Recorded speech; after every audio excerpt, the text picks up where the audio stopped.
great Premier League rivalries. United against Chelsea. 18 Premier League titles between them. And that was the handshake. You know, at this point, we're all feeling old glories. Like this game is going to be something else. Lost the ball to Manchester United and we could not convert this chance to make it a goal. This was almost not a penalty, if not for the VAR. I mean, VAR has not favored Manchester United a lot of times this season. And then Bruno went ahead and screwed the penalty. The rebound smashed over the top. It wasn't one of Bruno's best penalties. Bruno hardly misses a penalty, and that was a surprise. Amrabat. That was a surprise. You attack, we attack. Great pass from Bruno Fernandes. Garnacho. Whoa. Block. The rebound smashed it. I mean, McTominay is one of the highest. I mean, he's the leading goal scorer in this season in the Premier League for Manchester United. That is the reason why. He's a fox in the box. Clinical. Great turn. Great shot. I mean, he sacrifices power for placement. And then they went and lost a silly. It's painful how Manchester United loses the midfield, and then the defense is so porous. We're so gullible to stupid chances. Great cross from Garnacho, and then we took the lead again. And who else? Who else? Who else but McTominay? He is the leading goal scorer in this season. And come to think about it, we almost let him go in the transfer window last season. I mean, the beginning of this season, we almost, I mean, he was not part of the squad. We were looking to sell him off. And there he is, the leading goal scorer in the season. Look. James has it. Lurking off the woodwork. Nice work, McTominay. Nice work, McTominay. And that was the handshake, the end of the game. Now, ladies and gentlemen, that match right there was supposed to be a turnaround, a massive, massive turnaround for our form this season at Manchester United.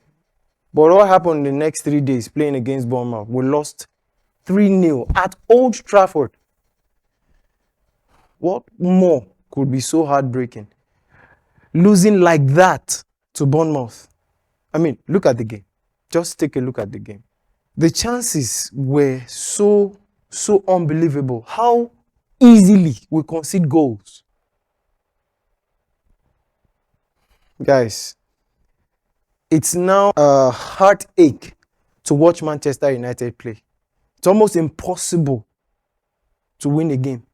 I mean, sometimes we scrap for a draw, a single point, a share of the spoils. It's so heartbreaking watching Manchester United this season. But what can we do? But wait, I mean, the Ineos group have taken over. Let's see what happens with Erik ten Hag under his management. Let's see what happens with Ineos. We heard that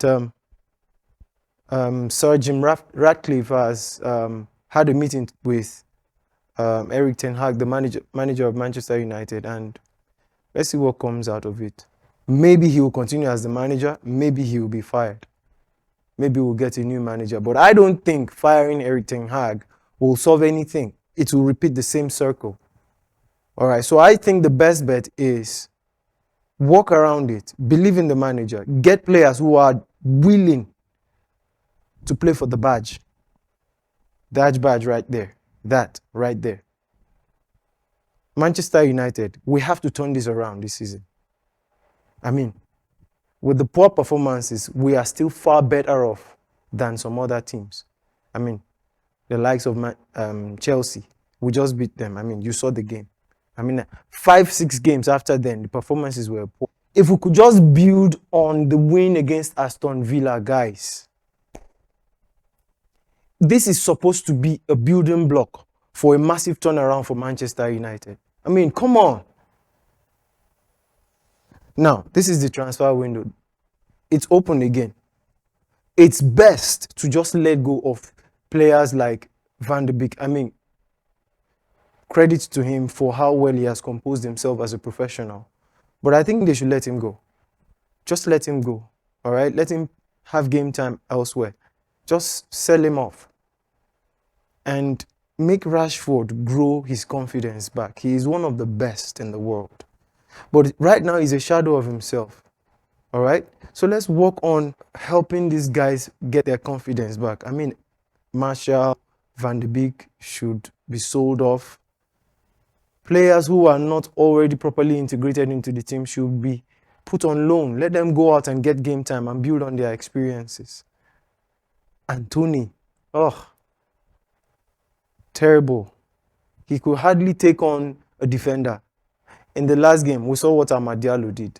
Amad Diallo took on a defender and took a shot on goal, not over the bar, not off target, on goal.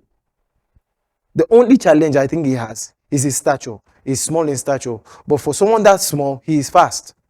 So let's work with players like that. Play with people that are informed, Erik ten Hag. Come on. People that are informed, players that are informed, players who are willing to sacrifice for the club. I mean, credit to Erik ten Hag. Not every coach can manage a team with 24 injuries intermittently in less than half a season. In preseason, Kobe Mainoo went on injury. Luke Shaw was not available. A lot of our defenders were not available. We've gotten to a point where we now look to Maguire. Harry Maguire. We've gotten to that point where we look up to Harry Maguire. I mean, right now, he's arguably the best defender we have at Manchester United. He has turned it around. He's playing really well now. He's playing really well. Whatever your thoughts are, please drop in the comment section. I really would love to hear from you. We'll be doing some new things in this channel. Match highlights will come, but not in the format that you would assume. All right, guys. So please, if this is your first time, this is a channel dedicated to Manchester United and Manchester United highlights, press conferences, transfer news, and the likes. So if this is your first time, please hit that subscribe button and consider sharing and liking the video. All right, so drop your comments in the comment section. Whatever your thoughts are, let's hear it in the comment section, and I'll see you in the next video. Ciao.